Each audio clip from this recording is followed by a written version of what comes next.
and welcome. Today we're going to do yet another vintage RC car video. Today we're going to check out the Tyco Turbo Hopper. That's right, we're going to take a look at this one. This is the Wild Thing edition of the Turbo Hopper. It's a later version of the earlier vintage Turbo Hoppers from the mid-1980s. This one is actually from the early 1990s, and it is a very cool radio-controlled car. So we're going to take a look at this. We're also going to take a look at some of those vintage 1980s ones as well. Just a basic overview, and then we'll give this a test drive. So let's check it out. Okay, so here we are in the workshop, and this is a quick look at our Turbo Hopper. Now, this is the Heads Up Wild Thing Turbo Hopper from the early 1990s. This is my original car from when I was probably in my... I don't know, maybe I was 13 or 14 when I got this, maybe 15, I don't remember. But as you can see here, I've had it for a long time. Tires are extremely bald, missing a headlight. Bumper is broken off. I am trying to work on finding a replacement part for that. Or maybe I'll 3D print one, but need a 3D printer. So we'll get there.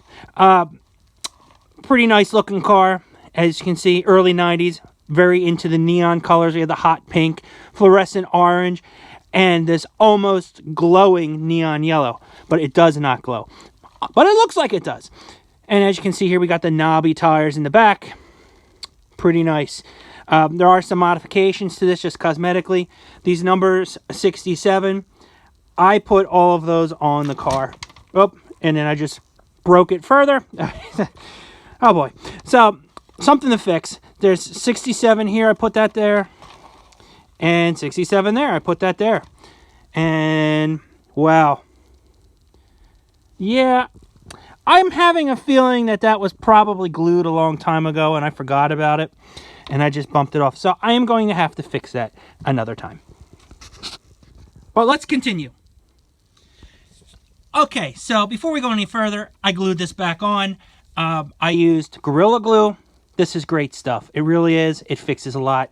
This should be a nice strong hold. But I wouldn't recommend crashing because you never know. It could pop off. But let's let that dry and we'll get back to this.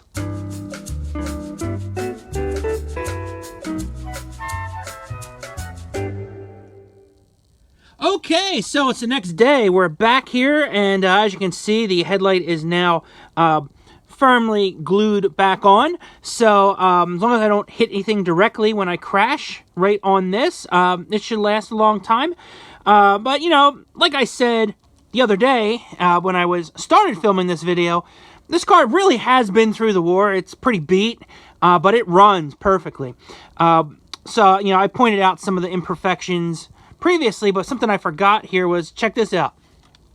The wheel is held on. That pin there is actually a nail. But hey, it works. It holds it together, and it has for about 20 years at least. So that's just another interesting side note to how beat up this car actually is, but how great it still runs. So let's take a look at it a little further. All right, so let's turn it upside down here, or on its back, I should say here. We look underneath here. And like most toy radio-controlled cars of their day, you have a battery compartment, which this uses 9.6 volt battery packs. You have your lock here to keep the door open and shut, depending on whether or not you want to get in and out for the battery. This right here, that is your wheel alignment. This one here, you use a screwdriver. So this kind of stays in place a little better than, say, models that have a dial. And then we go down this way here, and take a look, and there is your transmission, and this says F and S for fast and slow, so that's your high and low gear. Spring shocks, front and back, and of course, you know, here's where your motor is, and your transmission or gearbox. All your gears are back there as well. Now, something that this model has that some toy models do not have is you can actually get inside it. So let's take a look at that. Okay, to get inside it, I'll take the pin out. And voila. So you can go a little bit further here. Now, as you can see here, it's still pretty sealed up, but you can get inside a little more. So this foam here, that's not original. That's just something I put in there to help protect it from crashes. But you can look in here a little closely. It's kind of dirty, but there's our steering. So it is power steering, and it actually turns the head a little bit, as you can see there. That's one of the neat features of this model. The head turns with the steering. And okay, to put the cover back on, you just line it up like that, like so. Push that back down, and then you put the pin right in here. Now just looking underneath here again, here's your on-off switch. And a nice feature to this car is, when it is turned on, you have your red light here to say, hey, I've got power. All right. Okay, now I'm just going to show you the steering here. So as you can see, power steering. And it moves the driver's head. And boy, is he dirty. I need to clean this up. All right, and got our speed here. You hear the different pitch in the engine sound here. That's me going from low to turbo. So listen up. I don't know if you can hear that in the microphone of the phone, but that little pitch change is it actually going from low to turbo. Okay, now this is the controller. Tyco RC Wild Thing 9.6 volt turbo. It's got a power switch, stick controller, so up. Whoa! Whoops! Forgot to turn it off. Another mistake. Let's try this again. All right, it is now off. All right. So, up, down for forward and reverse, left, right for steering. And then in the back here, it's kind of worn out, but it's 27 megahertz. I put that sticker on there. That is not original. Okay, one more note about this controller is I do not have the original antenna. I am using a hanger. That's right. This is a hanger that was cut and put into here, into the slot where the antenna would go. It was glued in. This, again, was a repair that was probably made about at least 20 years ago. And it actually works really well. Surprising, but it does. So I don't have the original antenna. But does not affect the control of the car. Okay, so now we're just going to take a look at a few other turbo hoppers to kind of give you a feel for the history of this fine RC vintage car. Now this is a mid-1980s turbo hopper, so you can see there are similarities. However, they are very different. This is much more powerful. It uses a 9.6 volt battery pack, where this uses 8 AA's. Other than that, I mean, there's a lot of similarities still. Like, you have the power lights there, this, all of the underneath, you know, with the power button and the alignment, that's all the same. Of course, the batteries, it's a little different for this one. You have to go under the hood, basically, to get to that. So for the batteries, you take the pin out, just like our 9.6 volt car. You can open up the top, but with the original here, the vintage one from the 80s, you can see you put the batteries in from the top side of the car, and it's 8 AA. So this is a battery eating beast. Now, the motors, I don't have all the specs on these cars, but I'm assuming that because this is a 9.6 volt car, the motor is probably a little larger. It's just my assumption. I could be wrong. And also, just to show you here, this is another turbo hopper. This is my parts turbo hopper for this one. I am still restoring this. This one, these tires were dry rotted on the black one here, so I took them from the red. This red one does not run. And the black one here, I was able to get this to run in low gear. High gear does not work. Still working on that. And actually, to be honest, I don't even have a controller for this. I have to use other car controllers, and it doesn't always run properly. So I don't know if it has something to do with the transmitter not exactly matching the receiver, or if it's just the car itself. So I will not be demoing this car as much as I would like to. This is still a work in progress. And like I said, this one is a parts car. But you can see here, even this black one here, should have 4 headlights. I only have 2 on here. It's missing them. So, you know, who knows? Time will tell if I ever get this to work properly. But, you know, that's pretty much it. Oh, and one other thing here. And again, I am not a historian on Tyco turbo hoppers, but you can see that the tires are different. I think that early models had the round knobby tires, whereas later models had the more flat tires. I could be wrong. You know, if you have that information, please leave them in the comments. But like I said, I think it is just about the changes, the differences is based on when it was released, when they made them. But I am not entirely certain. So like I said, not a historian. If you know, please feel free to leave it in the comments. And lastly, I want to show you something really cool. The world's smallest turbo hoppers. That's right.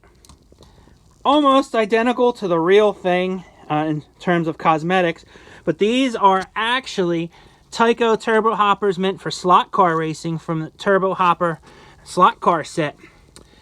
These both run. I have the full set. I got them as a kid for Christmas one morning, and you know, they run really well.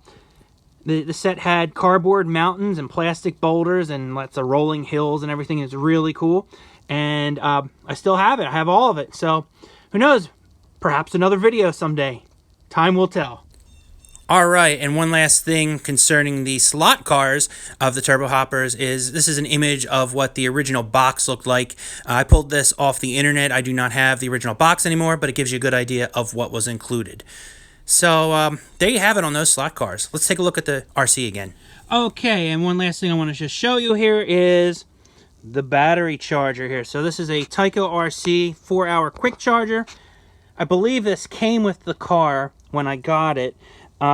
Here's the plug, and it works with these batteries here.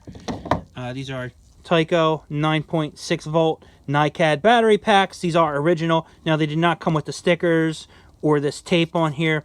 I did that over the years for various reasons. But it is a 4-hour quick charger, which in the early 1990s, for a toy to charge in 4 hours was pretty good. But, you know, by today's standards, we get it done in, what, like 15 minutes or less, depending on the type of battery in the charger. So, this was, I don't know if you'd call it state-of-the-art, but for a kid, 4 hours was pretty good back in the 90s. Okay, so there you have it. We did a quick look at what the turbo hoppers were about. Just a brief overview. Nothing too fancy. Like I said, I'm not a historian on it, but what I do like to do with these cars is use them and race them. So let's go check this one out.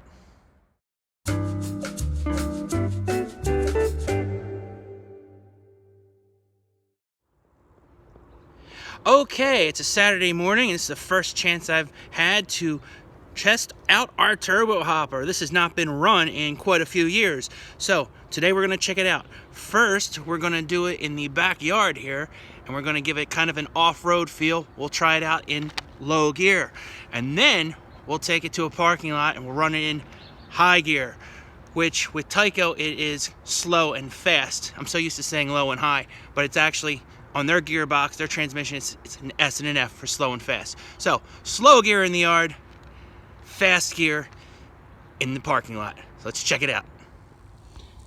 Okay, before we get started, we need to put in a fresh battery. So this is our 9.6 volt battery. It is Radio Shack. This is a vintage battery, third-party battery for these cars. It is new old stock though, so it's vintage new. It's hardly been charged, so it works really well. And let's put it in.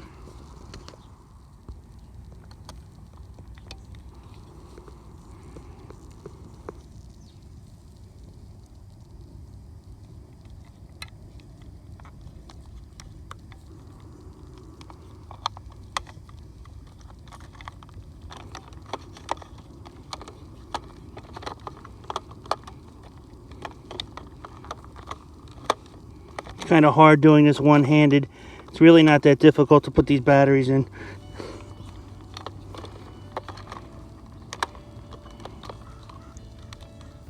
There we go.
Okay, power on.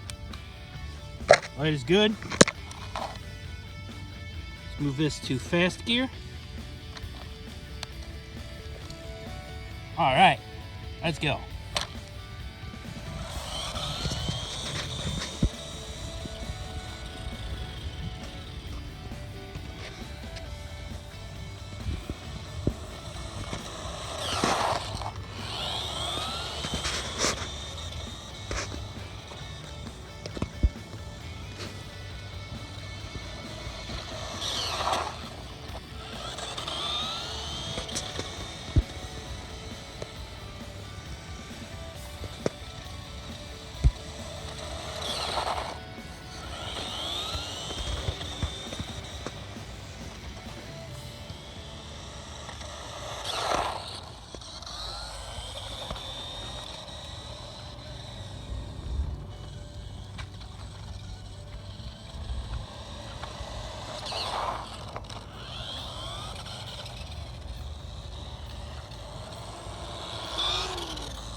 Oh. But it survived, folks.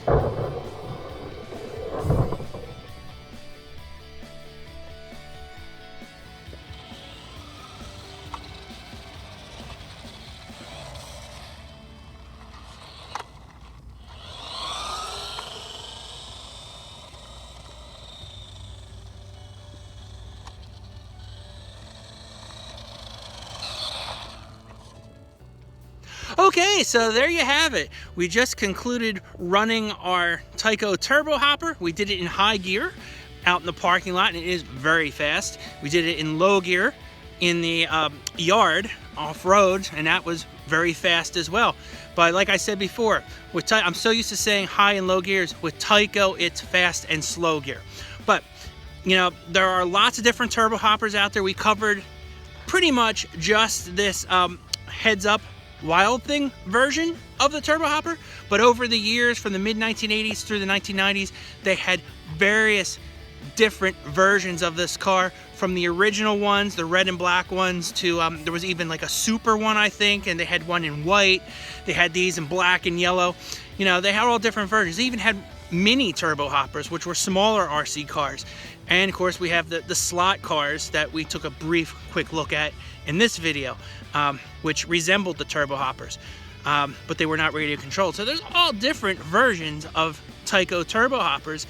So feel free to check us out online. There's all different ways you can find out more about the turbo hoppers, be it through YouTube, checking out eBay. Maybe there's even Wikipedia, I'm not sure. But I mean, there's all different versions of this car.